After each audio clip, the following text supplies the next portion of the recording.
ఈరోజు క్రైస్తవ సమాజం పగలు తీర్చుకోవాలనుకుంటుంది. అత్తరే మాకు అన్యాయం జరిగింది, ఏం చేస్తాం? ఎవరి మీద పగ తీర్చుకుంటాం?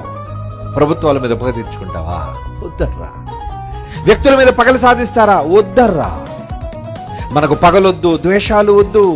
మనం క్రీస్తు అనుచరులం, క్రైస్తవులం. ప్రేమిద్దాం. 20వ వచనం, కాబట్టి మీ శత్రువు ఆకలిగొని ఉంటే అన్నం పెట్టమని చెబుతుందండి. అబ్బా, ఎంత గొప్ప గ్రంథం అండి బైబిల్. నీ శత్రువు ఆకలితో ఉంటే ఒరే వాడిని చంపొద్దురా, దొరికాడు కదా అని వాడిని కత్తితో నరకొద్దు, వాడికి భోజనం పెట్టు. దప్పికతో ఉంటే, దాహంతో ఉంటే వాడికి మంచినీళ్ళివ్వు. అలాగూ చేయుట వలన వాడు తల మీద నిప్పులు పోస్తావు. నిప్పులు. కీడు వలన నువ్వు జయింపబడద్దు. వద్దు, కీడు అనేది వద్దు మనకి.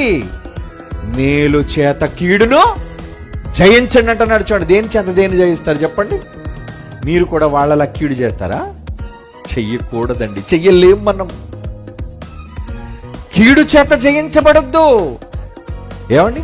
మేలు చేత కీడును జయించండి అంటున్నాడు. జయం ఎప్పుడు? జయం నువ్వు ప్రేమ చూపిస్తేనే జయం.